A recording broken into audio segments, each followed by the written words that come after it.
Nevada is building a massive port right in the middle of a dry, hard desert. And the reason behind it is almost too stupid to believe. There was simply no empty ground left to put the cargo down. America's entire economy was choking to death right in the middle of an ocean. Store shelves went empty. Small businesses collapsed and never recovered. So someone built the answer in the last place anyone expected, right in the middle of the desert. Critics called the Nevada plan reckless, a foolish waste of money that made no sense on paper. But America was desperate and it went ahead anyway. And what is happening out there right now is something nobody is prepared for. The day America choked. In November 2021, 109 massive container ships sat completely still in open waters along the Pacific Ocean off the coast of California. Not moving, not docking, just sitting there, engines running, crews staring at the shore a few miles away. These ships had crossed the entire Pacific Ocean, thousands of miles through open water. They had done everything right, and now they were trapped.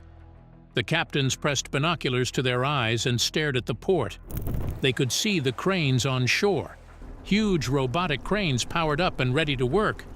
But nothing was happening. Because on land, just a few miles from where those ships sat waiting, there was not a single empty patch of ground left to receive the cargo. Think about that for a second. The most powerful supply chain on Earth. The system that moves everything America buys, eats, uses, and builds stopped. It was strangled to death by a shortage of parking space. And it was about to cost America billions of dollars it could not get back. Now here is why this matters so deeply. Inside those steel containers sitting on those ships is everything that keeps American life running. iPhones, sneakers, car parts, baby formula, toilet paper, Christmas toys. Tens of millions of these steel boxes arrive in America every single year. And here is the terrifying part.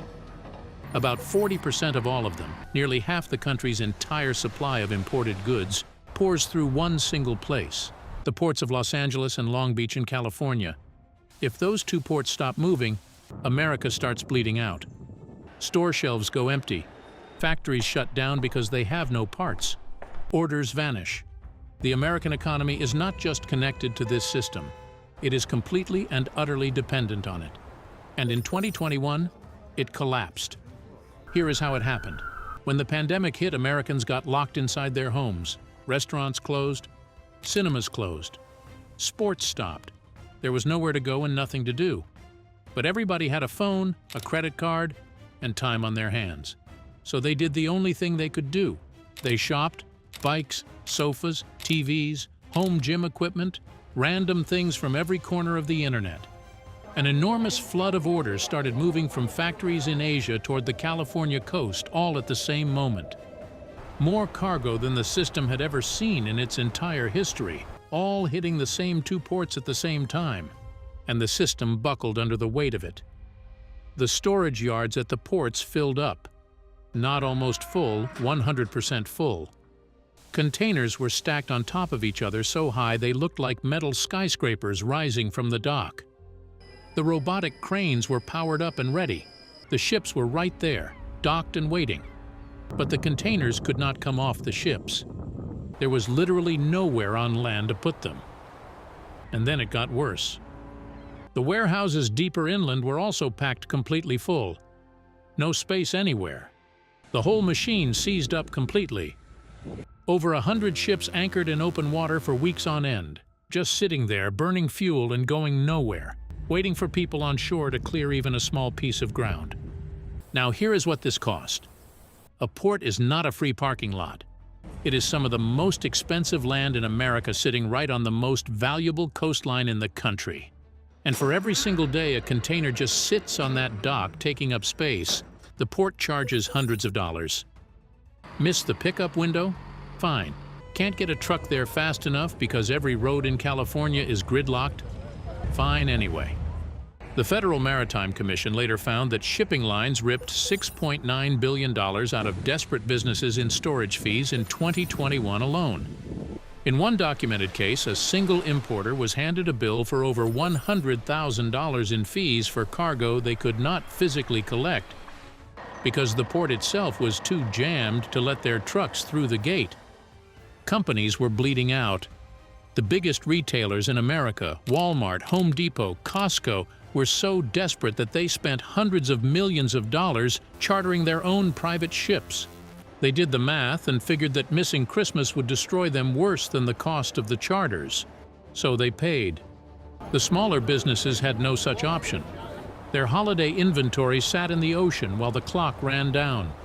Thousands of small businesses limped into the Christmas shopping season with empty shelves and empty warehouses. Some of them never recovered. They were destroyed by a system that simply ran out of space and had no answer for it. Now you might be thinking the obvious thing. Why not just fix it? Why not build more storage? Add more land? Expand right there in California where the problem is? And that is the right question. But the answer will make you furious. Look at the ports of Los Angeles and Long Beach from above. The terminals sit at the very edge of the water, and pressing in from every other direction, north, east, and south, is one of the densest, most built-up cities in America. Millions of people, hundreds of thousands of buildings, roads that were designed for the city that existed 50 years ago now being crushed under cargo volumes nobody ever imagined. There is no direction where these ports can grow in any meaningful way. And the cost of land makes it even more impossible. Industrial land right next to the Port of Los Angeles costs between $350 and $500 per square foot. Just to be clear about how absurd that is, the equivalent land in Nevada costs between $3 and $8 per square foot. That gap is not just large, it is between 50 and 100 times larger. It is not a pricing difference, it is a different world entirely. But even if the money somehow existed, there was no time. Expanding even a single terminal at the Port of Los Angeles took more than a decade from the first proposal to completion. Years of environmental reviews, years of community opposition, years of legal battles, just for one terminal inside an existing port. Building new facilities on new California coastal land would take not a decade but multiple decades. And the communities surrounding these ports were not going to let it happen quietly. These were low-income neighborhoods already choking on diesel fumes from 40,000 truck trips per day on the I-710 freeway alone. They had been fighting expansion proposals for decades, and they had a track record of winning. And speaking of that freeway, proposals to expand the I-710 had been debated since the 1960s. That is over 50 years of discussion, billions of dollars proposed, and one freeway that is still exactly as narrow and congested as it was when people started complaining about it. Here is the darkest truth about the 2021 collapse. It was not caused by the pandemic. The pandemic was just the spark that finally set the whole thing on fire. The ports of Los Angeles and Long Beach had been operating above their maximum designed capacity since the mid-2010s. Years before a single person had heard of COVID, the system was already dying, already over the edge. The crisis did not break a healthy machine. It finished off a machine that had been crumbling for years and that everyone involved knew had no room left to breathe. The California coast was the trap. It had always been the trap. And there was no way out of that trap from inside California. None. A port with no ocean. So here is where it gets completely wild. If the coast cannot fix itself, if the land costs a fortune and does not even exist in enough quantity, if the regulations would take decades, and if the communities surrounding the ports would fight every proposal to the ground, then what is the answer? The answer was a port. But not on the coast, not near the ocean, not even close to a river. The answer was a port in the middle of the Nevada desert. And when you hear that for the first time, it sounds like someone lost their mind. Picture this. A massive automated crane reaching down and lifting a 40-foot steel shipping container. Around it, in every single direction, there is nothing but sand, dry desert brush, and a railroad track running straight to the horizon. No water, no ships, no docks, no coastline, no seagulls. Just a crane, a container, and a train waiting on the tracks. And this specific patch of Nevada desert processes more ocean cargo than most actual ports on the planet, without an ocean anywhere near it. It is called the Port of Nevada, and it sits near a small desert town called Fernley. Now let me explain exactly why Fernley and how this works, because once it clicks, it will feel like the most obvious idea in the world. Two things made Fernley the perfect location. First, two of the biggest rail companies in America, Union Pacific and BNSF, both have major rail lines that pass directly through this town. Not small branch lines. The spine of American freight rail. The same tracks that carry cargo across the entire country. And they were already there. Nobody had to build them. They already existed. And Fernley was sitting right at the point where they crossed. Second, the land. Industrial land around Fernley costs between $3 and $8 per square foot.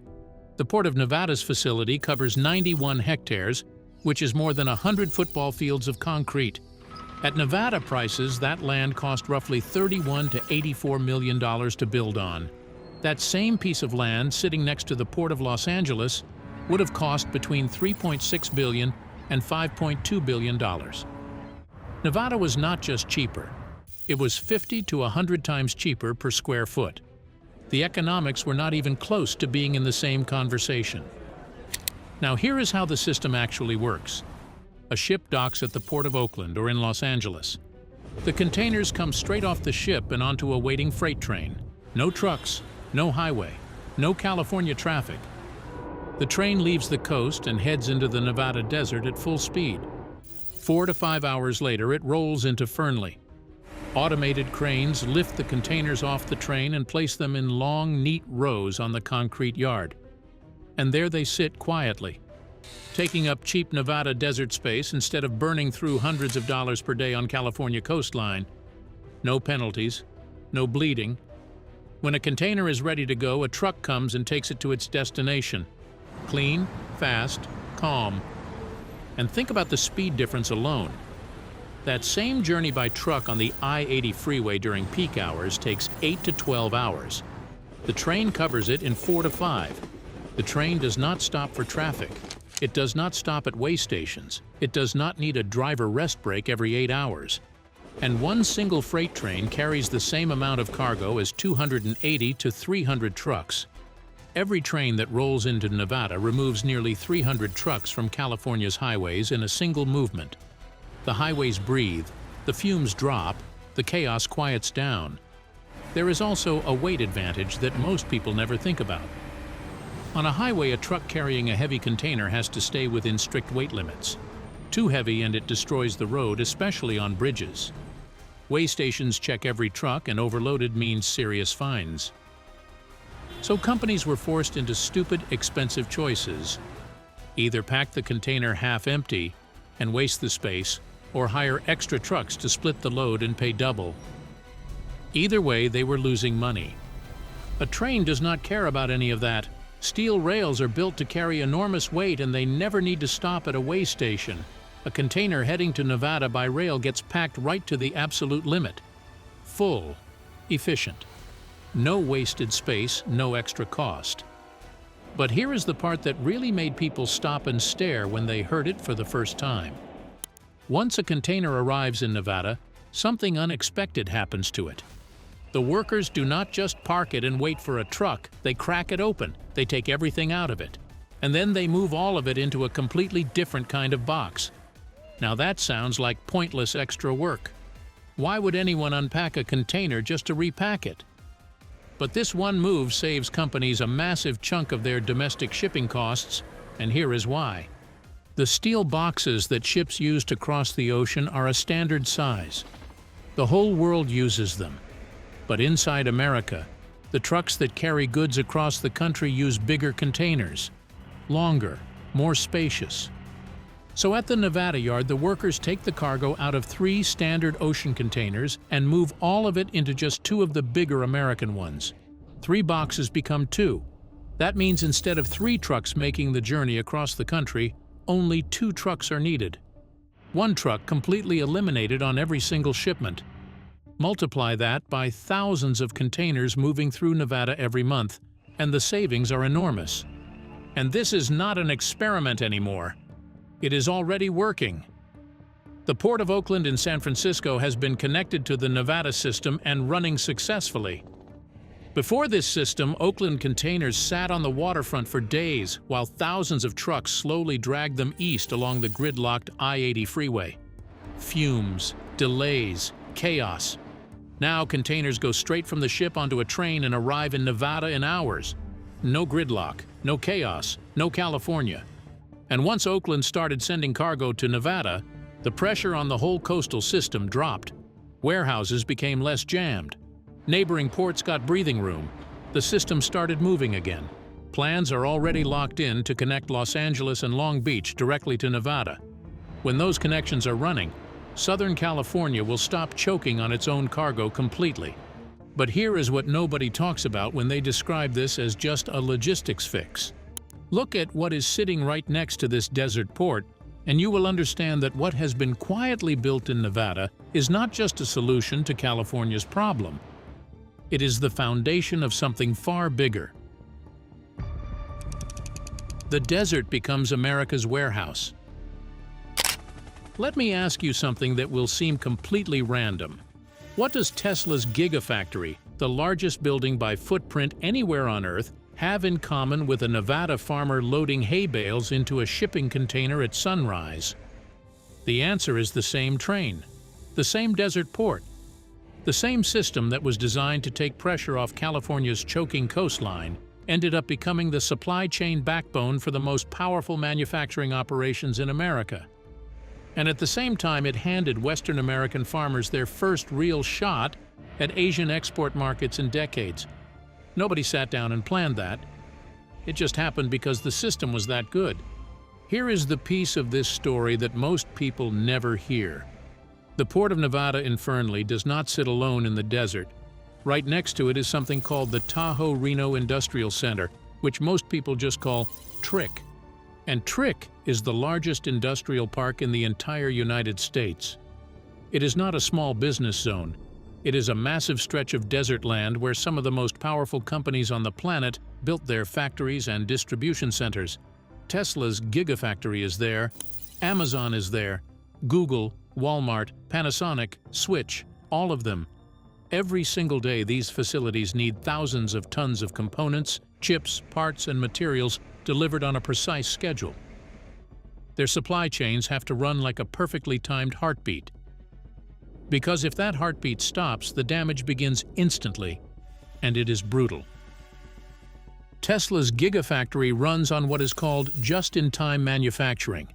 That means instead of keeping giant piles of parts sitting in a warehouse on site, components arrive exactly when the production line needs them. It is incredibly efficient when everything is running. But when the supply chain breaks, even for a day, the production line stops. And every single day the Gigafactory sits idle costs Tesla an estimated $50 to $100 million in lost production. Not lost future sales. Lost production happening right now in real time. In 2021 and 2022, Tesla publicly disclosed that port congestion caused production shutdowns at multiple facilities. The California coast was actively destroying billions of dollars of Tesla's output, and there was nothing Tesla could do about it from inside that system. So these companies did not just stumble into Nevada because land was cheap. They chose Nevada deliberately because the California coastal system had proven it could not be trusted with their survival. The Nevada port and the TRIC Industrial Park are two pieces of the same calculated decision. If the coast breaks again, and it will, TRIC companies keep producing, their components keep arriving, their workers keep working. The desert port is not a convenience. It is insurance against the coast destroying them the way it nearly destroyed everything in 2021. Amazon made the same calculation. During the 2021 crisis, Amazon's delivery promises collapsed. Goods that customers ordered sat in the coastal bottleneck going nowhere, while Amazon absorbed the damage to its reputation and its finances. When Amazon built its TRIC facilities and connected them to the Nevada rail system, it was not expanding for growth. It was protecting itself. When the next coastal crisis hits, Amazon's Nevada inventory keeps moving by train while every competitor still depending on Los Angeles and Long Beach watches their supply chain burn down for the second time. Now here is the part of this story that genuinely surprised everyone, including the people who built the system. When a container arrives in Nevada, gets unloaded, and all the goods inside are distributed to their destinations, what is left? An empty steel box. A big, heavy, empty steel box that now needs to go back to Asia, so Chinese factories can fill it with the next shipment. And shipping an empty container back across the entire Pacific Ocean costs a fortune. The shipping industry was burning billions of dollars every single year paying to move empty air across the world's largest ocean.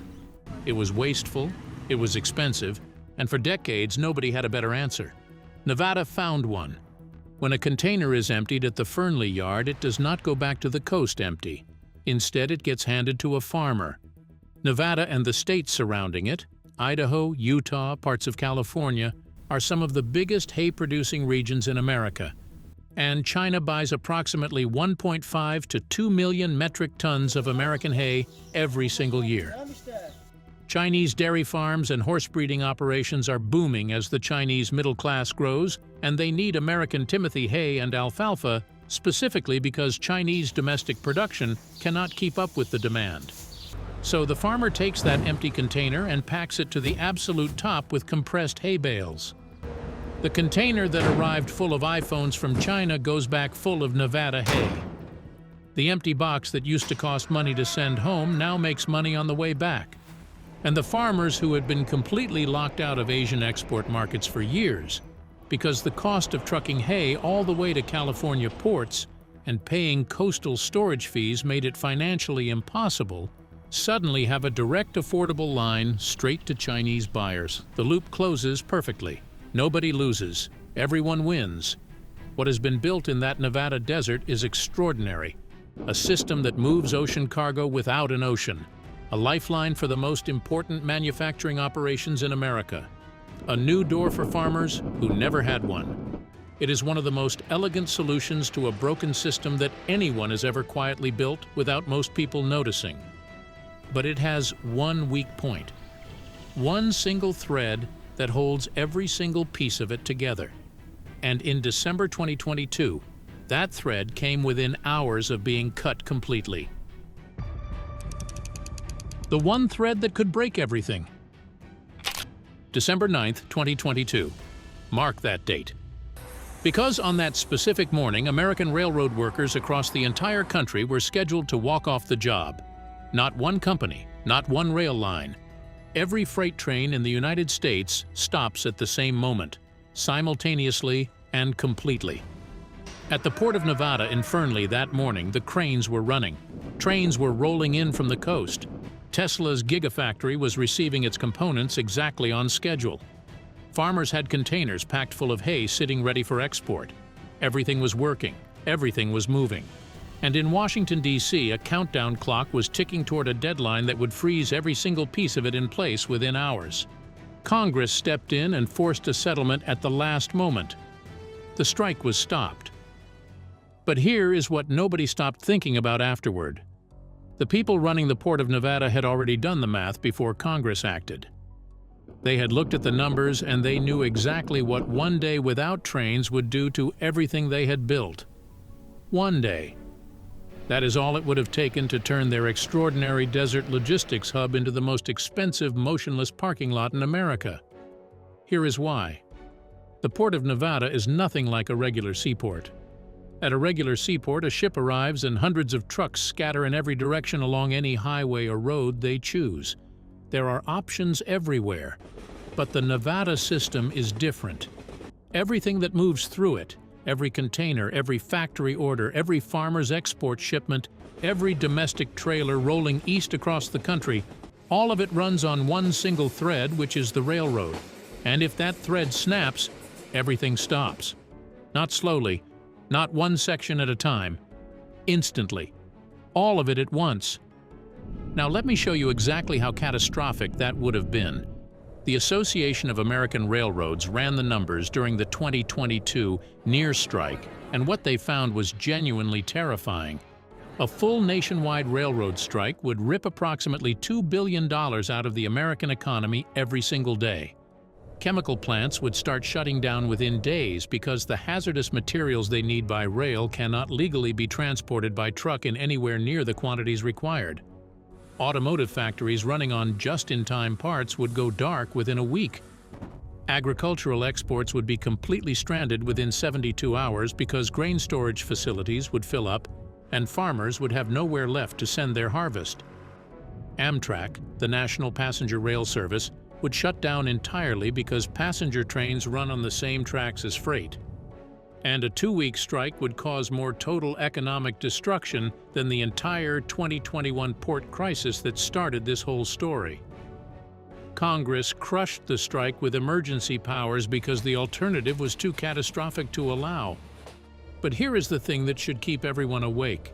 The workers did not get everything they asked for. Their grievances were not solved, they were suppressed. And the next contract negotiation cycle is already coming. Now picture what happens at the Port of Nevada the day the trains actually stop. The cranes go still. The yard goes quiet. No new containers arrive from the coast. The Gigafactory watches its component inventory slowly count down towards zero like a timer nobody can stop. Tesla's workers keep showing up, but there is less and less to do. Farmers stand in their fields staring at containers packed full of hay that cannot move an inch.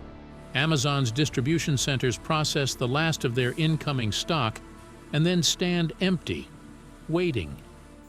In one single day, the Port of Nevada transforms from a state-of-the-art logistics machine into a field of dead metal sitting silent under a Nevada sky. And there is no alternative. A single freight train carries the equivalent of 280 to 300 truckloads of cargo.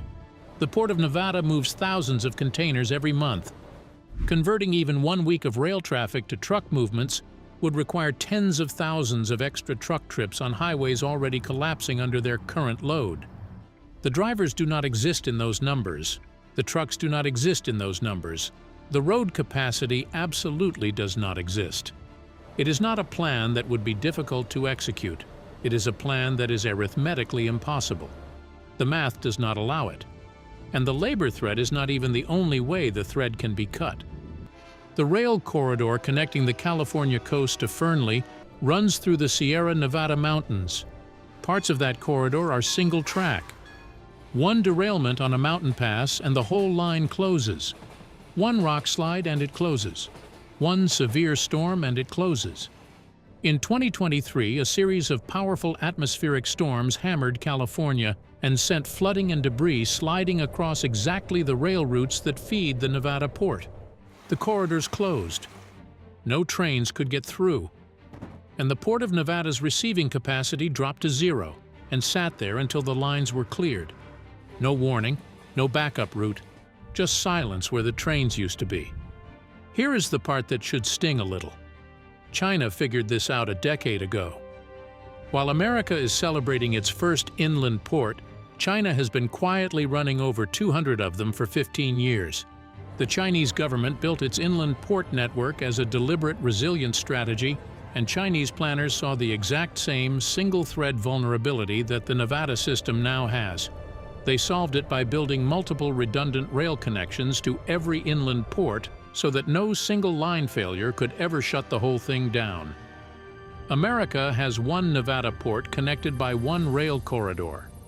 China has 200 facilities connected by networks built to survive any single point of failure. America is not just behind China in the number of inland ports. America is a full decade behind in building a system that is actually resilient. So here is the honest truth about what has been built in that Nevada desert. It is brilliant. It genuinely solved a problem that California geography made impossible to solve from inside California. It is already making a real difference for businesses, factories, and farmers. Everything in this story about what the Nevada port can do is true, but it is one labor dispute away from dying, one winter storm away from going silent, one derailment away from becoming the world's most expensive parking lot. The California coast was vulnerable to congestion. The Nevada system is vulnerable to a single thread, different location, different weakness. same fragility wearing different clothes. The question is not whether what has been built in that desert is extraordinary. It absolutely is. The question is whether America is actually building supply chain resilience, or whether it is just building a smarter version of the same trap in a new zip code. The desert port is open. The trains are running. The thread is holding, for now.